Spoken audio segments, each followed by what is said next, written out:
Cada año llegan las imágenes del terrible suceso que dejó un saldo de 1.185 personas fallecidas, 8.536 heridos en el terremoto del Eje Cafetero. En el año 1999, aunque el epicentro fue en Córdoba, Quindío, la angustia y zozobra también la sintieron los caldenses. Al salir de sus hogares y lugares de trabajo se preguntaban ¿qué está pasando? La magnitud de 6.2 en la escala de Richter sacudió varias zonas de la geografía colombiana. Para ese entonces, un importante docente de la región caldense fue de ayuda y cooperación como miembro de la Comisión de Evaluación del Terremoto. Nos cuenta su vivencia.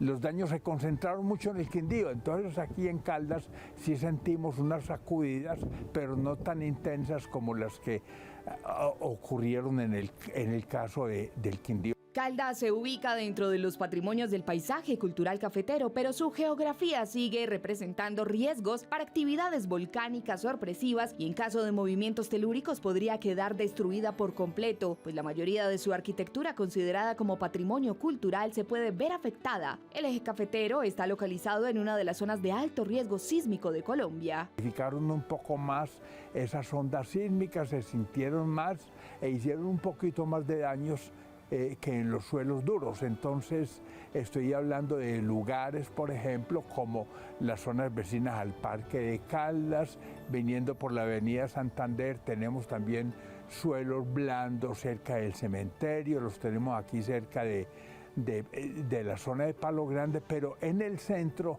por tener edificios de mayor nivel de altura y mayor desarrollo altitudinal, digamos que el impacto puede ser un poco mayor, aunque sin víctimas mortales. En cuanto a la amenaza, el Eje Cafetero se ubica al norte de una provincia sismotectónicamente homogénea, ubicada entre la fosa del Pacífico colombiano y la cordillera central de los Andes, un territorio sísmicamente activo que parte del macizo colombiano y llega hasta las montañas de Antioquia, donde transcurren de sur a norte los sistemas de las fallas de Romeral y del Cauca. Caldas fue el que más ayudó en labores humanitarias durante el terremoto del año 1999. En promedio, fueron 300 socorristas de bomberos, Cruz Roja y Defensa Civil. María Ivonne Duque Jiménez es una voluntaria de la Cruz Roja Seccional Quindío que lleva 48 años ejerciendo esta labor. Gracias a su experiencia en tragedias como la de Armero y el terremoto del Eje Cafetero, hoy es presidenta de la institución. Su historia mezcla momentos de dolor y de valentía al afrontar la peor emergencia vivida en esta parte del país. Cuando llegaba Bomberos, pues la primera noticia es que Bomberos estaba en el suelo. Y cuando empiezo a preguntar por mis amigos, estaban ahí debajo. Entonces, pues la nostalgia muy fuerte y fue una situación muy dolorosa en el momento. Luego de dejar a su señora madre con sus hermanos, tuvo el impacto más grande antes de acuartelarse un mes en la sede de Armenia para atender la emergencia, y fue la de perder a uno de sus mejores amigos durante el colapso de la estación de bomberos de la ciudad. Lo más difícil fue ver la ciudad como quedó. Fue lo más difícil y afrontar de voluntarios que fallecieron. Por ejemplo, en bomberos, mi primer impacto fue uno de los voluntarios muy especiales, que era bombero y era voluntario, Jesús Hernando Gómez. Eso es impactante.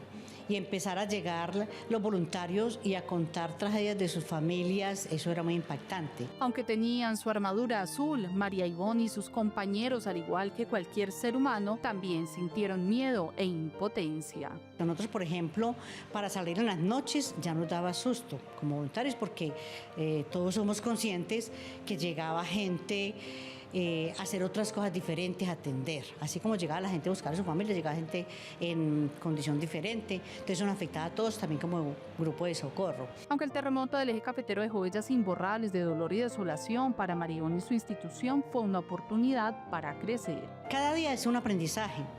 Nos sirvió mucho, tristemente, hay que decirlo, pero nos sirvió porque hubo mucho refuerzo en la parte estructural, hubo mucho refuerzo en la parte de dotación de equipos que en esos momentos no teníamos los equipos necesarios. De las enseñanzas que dejó el terremoto a esta valiente mujer está la más importante que ella relata, y es que todos deberíamos ser voluntarios, aprender primeros auxilios y dar una oportunidad de vida a quienes la fuerza de la naturaleza arrasa a su paso.